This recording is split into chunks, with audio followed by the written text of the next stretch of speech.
Hello, and welcome to another episode of the Basement Diaries, a series where we take a look at miscellaneous things in the dingy basement on a dingy sofa.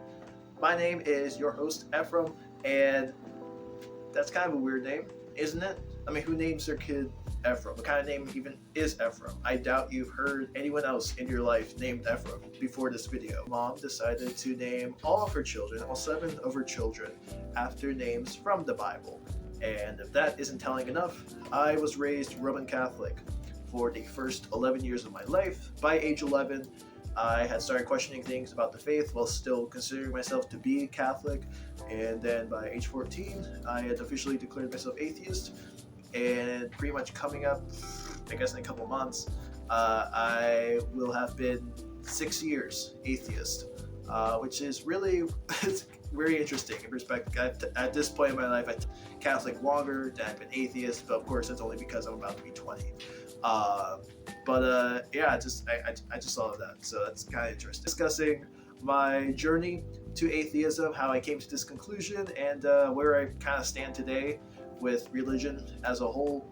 And hopefully y'all are down for that, y'all are good with that, and we'll get into it. Things I just want to kind of establish, I guess it's kind of like one thing that has like a bunch of like tangents attached to it, but obviously I've been atheist for almost 6 years now, and I'm not interested in joining any religions at this point or going back to Catholicism. So if you come to my comments trying to reconvert me or trying to get me to reconsider my stance or whatever, trust me, I've tried to look at the bigger picture, try to look at all these things from all these different angles, and that's why I was questioning my faith at 11, and I didn't fully commit to atheism until I was 14. At that point, I never really looked back. Sure, maybe I've questioned things here and there after that point, but more or less I have sticked with atheism, and I'm happy with this. I'm fine with being atheist. It was a very freeing experience, and I'm much happier being atheist, identifying as atheist rather than identifying as something I never really belonged to. That might not be true for everyone. It's not going to be true for everyone. Some people are happier with religion in their life that may have grown up atheist. It's ignorant for me to try to tell everyone that, atheism is the answer. It's not, nor is religion the answer, which may be a hot take, but I think that stands. If atheism isn't the answer, then neither is religion. I think that's fair. It has to go both ways. But I'm not going to try to sit here and convince you why you should be atheist. I have mutuals, friends, followers that are a bunch of religions beyond Christianity, and I respect them. I respect what they believe in, and I would never stand at a soapbox and tell you why your God is fake. I can tell you what I personally believe, why I think God is fake, but that's not me trying to convince you to think like I do. I'm just giving my reasons for why I think a certain way, and if you want to believe it, that's cool. If you want to preach it, that's cool. Just be respectful of other people who may not want to follow that, who may even have trauma with religion that may have turned them away. Don't worry, I don't have any religious trauma. This won't be a dark video or anything like that, but like I said, there's multitudes of reasons why people may have turned away from religion or aren't turned on by the idea of religion entirely, and all I ask is for you to have an open mind and to just listen up and listen to my experiences. And these are my experiences. This is my story, and this is my life. I know my life better than anyone that's going to be watching this. So to leave comments, and if you disagree with me being atheist, again, that's cool. We can have a discussion. We can fight in the comments. Have a civil fight, quote unquote. Be civil about this. And this is gonna be a good time, hopefully, and hopefully much shorter. I anticipated all my other videos to be much shorter, and ever since my rebrand, both of my videos have been over 45 minutes, which I did not anticipate. But hopefully it should be much shorter. So no more stalling, no shout outs, no nothing. Let's get straight into it.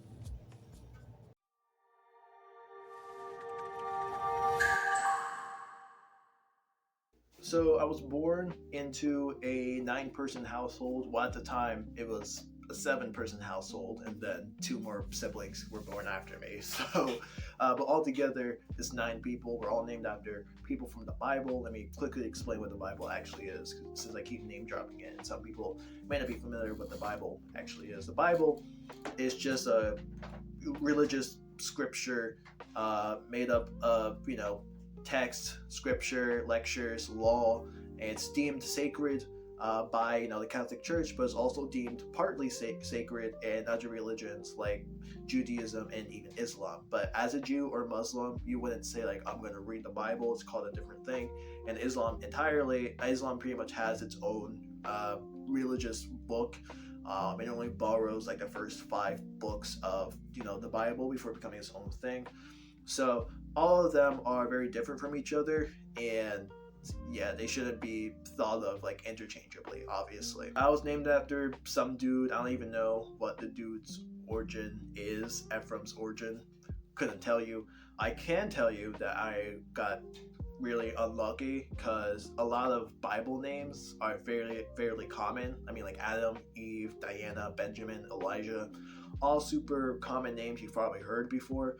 And my siblings got names like that. They got fairly normal names like that, and I'm the only one out of the 7 that got a name that was very obviously not normal, very ethnic sounding.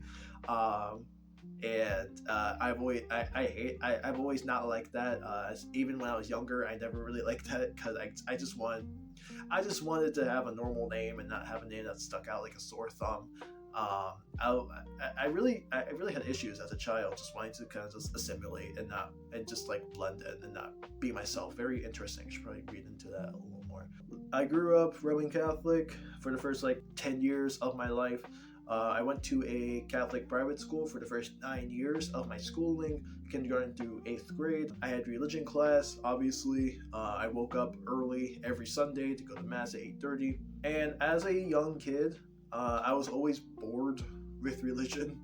I always found it to be super tedious and boring, and I never really understood why I was doing it, why my parents were making me doing it. I would much rather just be a quote-unquote normal kid and just have a life outside of religion. It kind of felt like I was living these 2 different lives where I had to be religious and then myself, but I didn't even know what myself was because I was a kid at the time. I didn't really develop much self, and if I were able to choose when I was younger, I much likely would have probably chosen to be not religious. You don't realize that there's much life outside of what your parents are showing you, so obviously I didn't know that at the time, but I'm very confident that I would have chosen to not be religious if I were given the choice. I had my first communion when I was in 2nd grade, which is around ages of 7 or 8. And basically it's this ceremony where you understand that Jesus sacrificed himself for the greater good or whatever, and you eat a wafer, you drink some discount liquor, and you let Jesus inside of you. And my teachers and the priest were all hyping it up to be this big thing about finally realizing what religion really is and finally understanding Jesus.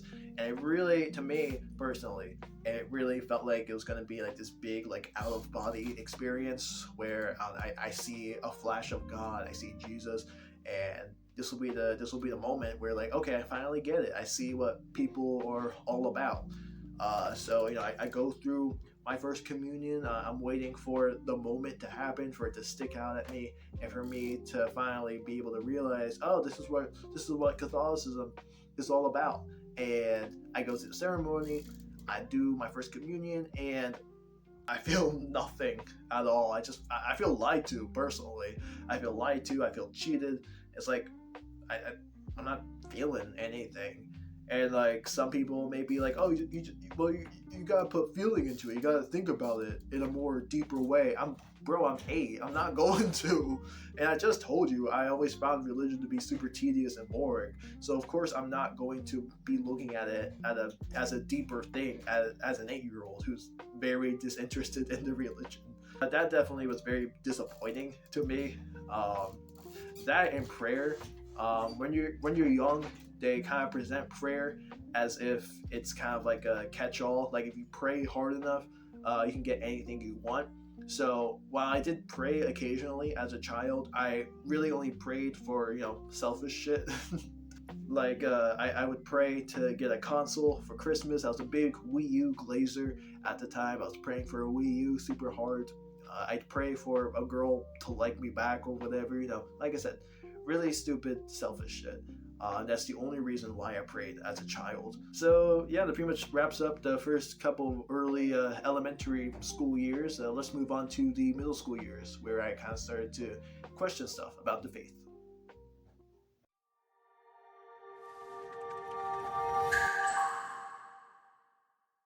Alright, so middle school. This all took place within the same school. Like I said, kindergarten through 8th grade. It's all one school. But this takes place during what would have been like the middle school year. So that's like 6th, 7th, and 8th grade. So 6th grade is when I remember having like the first like earliest doubts of the faith.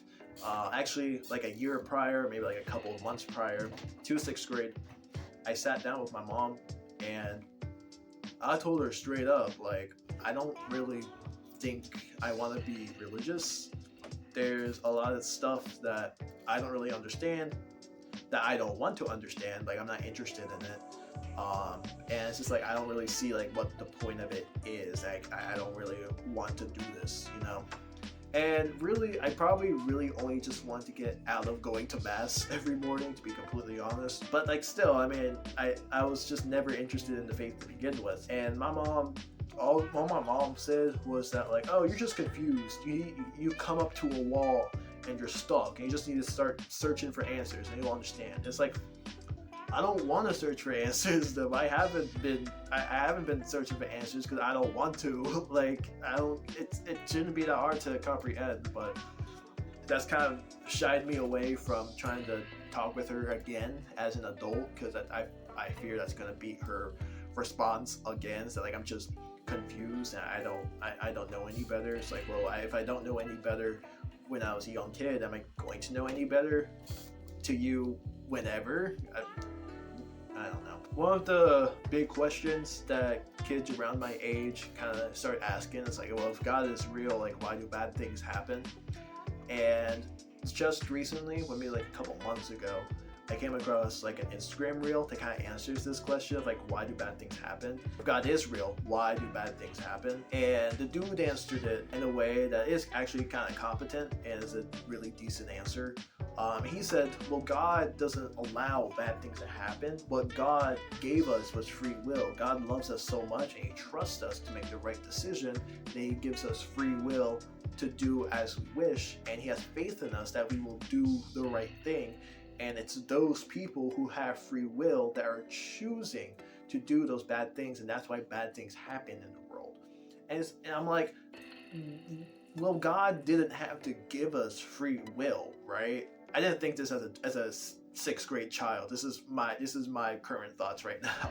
But God didn't have to give us free will. He could have just, had us all like live in this perfect utopia. He could have just all made us like his own like mindless slave drones, and we could just be living in perfect bliss and perfect harmony. And like, why didn't he just do that? He created the world in 7 days, and he made all of that perfect, more or less. And all of a sudden he's like, oh, I'm gonna make people, but I'm gonna give them the choice to do what they want. It's like, why are you giving us liberty? Why are you giving us liberty all of a sudden when you created everything else to your image? I don't know, just think it's kind of weird. But back to 6th grade, whatever, the teachers weren't paid enough to answer a question with as much grace as I answered it. They would always kind of give like weird roundabout answers that never really satisfied me, and it just kind of frustrated me that no one could really give much of like a straight answer to my questions of the faith. And that's why I kind of like started to waver a little bit. 7th grade was more or less the same thing. I was starting to teeter more into the atheism side more than the religious side. And by 8th grade, on a random car ride back from school, I finally realized that I'm atheist, and that's okay, and that's cool. And I haven't turned back since. It was personally very freeing to me as a 14-year-old. I didn't have to keep lying to myself, trying to justify myself and contradictions, and I can start being my own person, mostly. I mean, I was still stuck in a religious school. I was stuck in a class with some people who were religious, but I really thought I was like top shit, and like I knew better than everyone. Be like, oh well, God doesn't actually exist. I was very much like an edgy 14-year-old who just got into atheism and is trying to prove himself to the world that they're stupid for believing in a God. I have much grown from that point, obviously, but those were my early days of atheism, I must admit. The other thing that sucked was also that confirmation was coming up. Confirmation was a ceremony I went through towards the beginning of my freshman year of high school. And basically what it is, to put it in perspective, in a somewhat global perspective, it's sort of like a Jewish bar mitzvah where your free trial of being a Catholic is up, and it's time to become a true, full member of the church.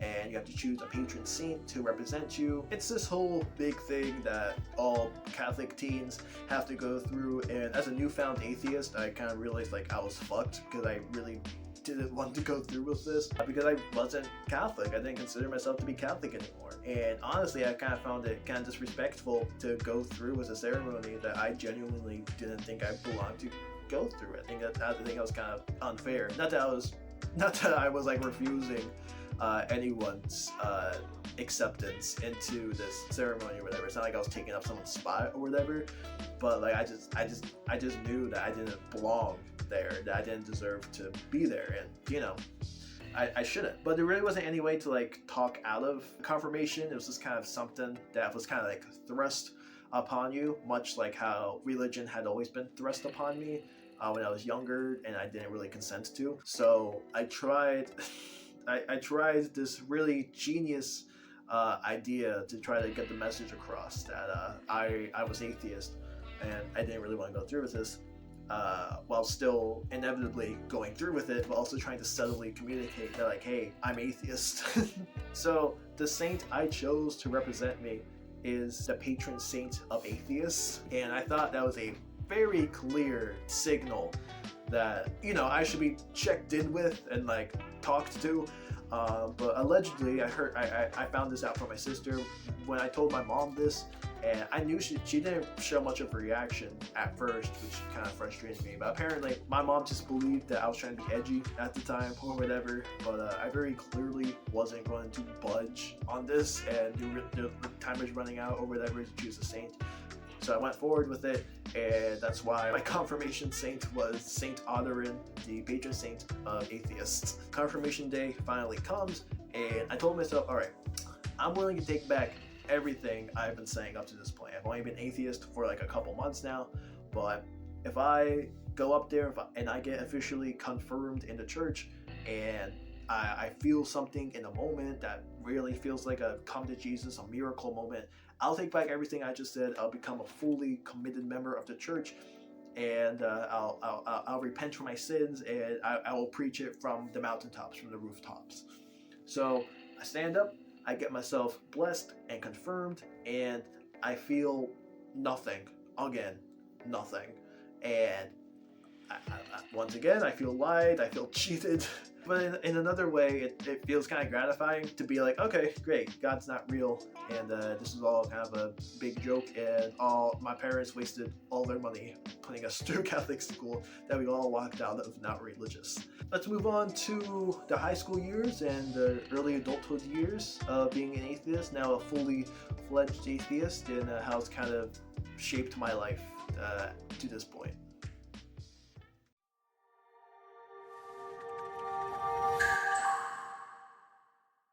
High school was pretty breezy as far as I remember. It was the first time where I fully admitted to being an atheist, where I was fully identifying as an atheist.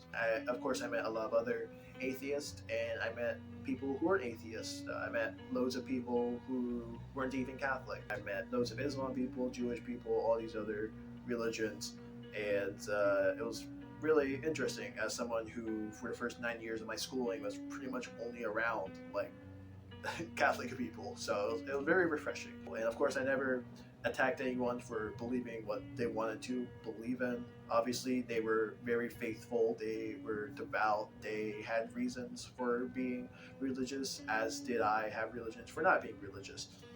And I'm glad they're passionate about it, and I'm just not. My mom is also very passionate about Christianity and Catholicism. That's honestly one of the reasons that drove me away from it in the first place. Not her being devout per se, just how much she would try to get me and my brothers into it. She would always constantly make us do the rosary. She makes us do the rosary every Sunday morning. She tries to incorporate more days throughout the week to do it, and most of the time she ends up forgetting, so we only end up doing it on Sunday anyway. But what the rosary is like the super long prayer made up of smaller prayers. It's 53 Hail Marys and 6 Our Fathers. Very boring, very tedious. I did not like doing it. She even made us do this children's rosary, which is the first Saturday of every month, which was around 6th grade, I think, when we actually started going. And I remember she brought up in the car ride, and I wanted to say no at the time, but I knew that I'd have to explain why I didn't want to go. I didn't really have the words for that yet. I didn't think she would, believe me or whatever. So of course I said yes, because I didn't know what else to do, and I kind of forced myself to go, and that drove me away. Further too was having to force myself to, pretend to be Catholic and to participate in ceremonies that I didn't want to participate in, and it was frustrating, definitely. I just wanted to be a normal kid. I just wanted to be a normal person who didn't have any religious obligation. The one time that I didn't mind engaging in religious media was in choir class. I did choir my junior and senior year of high school, and my choir teacher, who is religious, he would sometimes, not all the time, but he would sometimes make us do religious-centric songs, mostly Christian, sometimes Jewish, and I never minded that at all.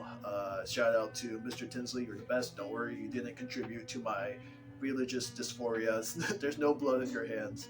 I was never challenging him. It's I'm not actually Catholic. This kind of infringes on my freedom to be atheist. I was never that kid. It never really bothered me. The songs were good too. That probably helped. That probably was the one thing that helped, is that the songs were good at least. If they were bad, perhaps I would have more issues, but he was good with picking good religious music that I didn't mind singing. And most people in the class, I'd say, were not religious. Maybe a quarter of the kids in the choir class were religious, and then most of us were maybe agnostic or not religious at all.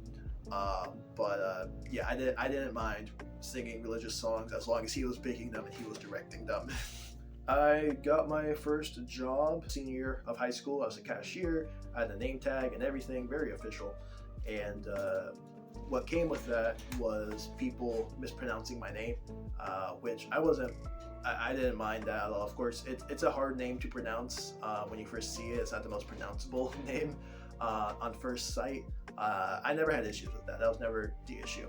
What I started to kind of have an issue with was when people would start associating my name with the Bible, because it does come from the Bible, but it was just a constant reminder of, oh, that's a really powerful name. It's one of the 12 tribes of Israel and all of that. It's I didn't want to hear it, because I don't want to say I was a devoted atheist, but I was very much an atheist. And it sucks having my name, because as much as I am, an atheist, when people first hear your name, that's for a lot of people, that's kind of gonna be the first assumption that you are religious. When I was younger, I never liked my name. I just wished it was a more normal name. And now I don't like the association my name has with, a text that people like to misconstrue and kind of use to their agenda to excuse, their bigotry and hatred towards other people, you know, particularly gay and trans people. And like the Bible says a lot of things, sure, there's good messages in there too, and you can be all like, oh, we're just cherry picking, you know, the bad verses. It's a good book overall. It's like, okay, cool, it's a good book overall, but people still try to use, you know, the certain verses to attack, you know, my gay friends, my trans friends, to try to invalidate their experiences. And the fact that my name is in a book like that, maybe not in those verses, the fact that my name is in that book, period, I hate that. I hate that. It sucks. Like, I'm sorry, but it just sucks. I've thought about changing my name, but I mean, that's a whole process, and then trying to get everyone adjusted to that new name, trying to get myself adjusted to that new name. That would kind of be stomping on, you know, my mom's faith. And, you know, I'd already be stomping on it by telling her that, like, I'm atheist, which I still can't do, and then to change my name and for her to pretty much be the reason for it, I don't know what that would do to her, and I hope she would be able to understand. I'm not planning on changing it anytime soon. I worry, I keep going back to that first discussion I had with her when I was like 10 or 11, talking about how I don't think I'm religious. There's no point in telling her if she's just gonna think that I don't know any better and that I just need to try harder. It's like, I tried, and I'm done trying. I've been done trying for almost 6 years now, and you don't want to listen. And like, the only reason why I don't tell you is because I know you're not going to get it, and also you control my rent every month, so like, I don't want you to kick me out for not being religious. And I don't think she would, but like I said, I don't know for sure. You know, I've pretty much been lying to her for like the past 19, 20 years of my life. I don't know if she would take it as disrespect. I don't know if she would think that she failed. I don't know if I don't know how she would think of me. Not that I care how she thinks of me necessarily, but it's like, it's just who I am, and like, you gotta like understand that. And if she can't, then, you know, then I don't know. That just about wraps up, you know, early adulthood, high school, and let's move on to the conclusion.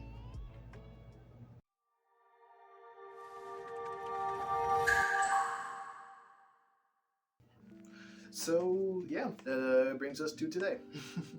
Like I said, I'm 19 right now. I'm about to be 20 in a couple of weeks. Still living at home. I've since graduated high school, obviously. I'm still working the same job, just at another location. The job has like multiple locations, so I moved on to another location. I still get my name recognized as, you know, a name from the Bible, which always sucks, but you know, get through it.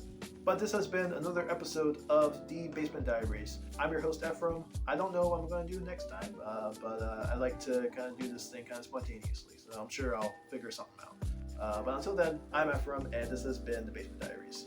Peace.